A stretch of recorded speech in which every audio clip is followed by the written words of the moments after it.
Une chorégraphie vraiment superbe et une très très bonne surprise. Vraiment, je ne m'attendais pas à un spectacle de si grande qualité et aussi vivant. Et voilà. Très très bien fait, impressionnant. Et c'est impressionnant qu'il y ait 20 personnes qui arrivent à faire ça ensemble. C'est parfait. Oui, moi je dirais impressionnant et déroutant surtout parce qu'il y a une mise en scène qui nous éloigne complètement du cirque. Je veux dire qu'on on est dans un spectacle, on est dans une pièce et l'arriver à manier cette mise en scène avec cet aspect artistique, c'est assez surprenant. Ouais. Un beau spectacle fait par des jeunes très motivés et puis qu'on n'a pas l'habitude de voir dans la région.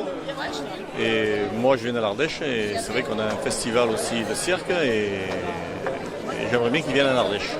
Et mes enfants sont régalés et on reviendra. Voilà. Alors la compagnie XY, ça fait à peu près maintenant 10 ans qu'elle existe.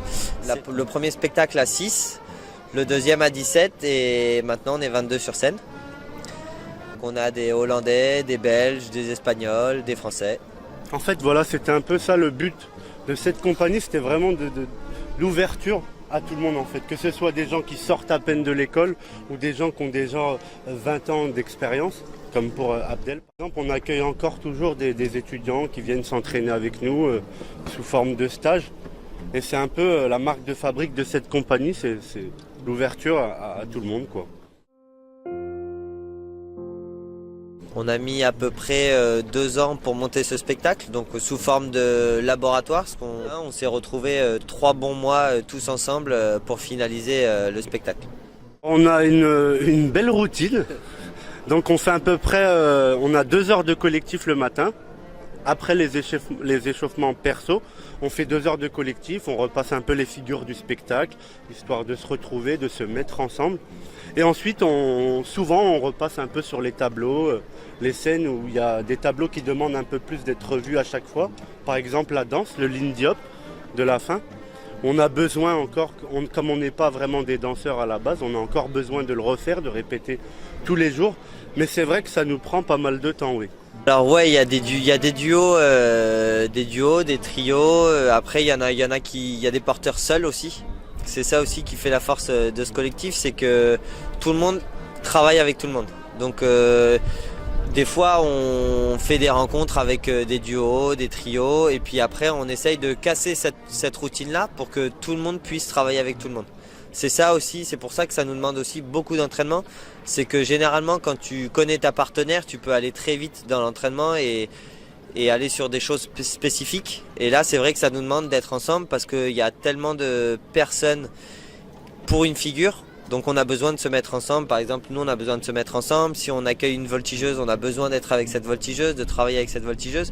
Du coup, c'est pour ça aussi qu'on passe pas mal de temps à l'entraînement. En fait, la méthode qui est développée vraiment chez XY, c'est vraiment le moins de risques possible. On est 22 sur scène, on fait des choses assez difficiles, mais il y a toujours du monde autour pour sécuriser. Et du coup, on essaye au maximum de réduire les risques. Toute cette rigueur, cette concentration, où le cirque est fait vraiment de rigueur comme ça, une espèce de forte concentration. Et c'était comment casser ça justement en amenant les rires, parfois même les éclats de rire. Et comment on pouvait jongler entre le risque et l'humour. J'ai pas fait d'école de cirque, j'ai suivi une famille d'acrobates que j'ai rencontrée sous forme de stage à Nexon, qui est un pôle cirque maintenant. Et de fil en aiguille, j'ai rencontré des artistes qui m'ont amené dans un premier spectacle et puis j'ai évolué comme ça. J'ai fait une école loisirs en premier lieu et ensuite je me suis préparé pour présenter les écoles nationales à Rosny-sous-Bois d'abord et à Châlons-en-Champagne ensuite.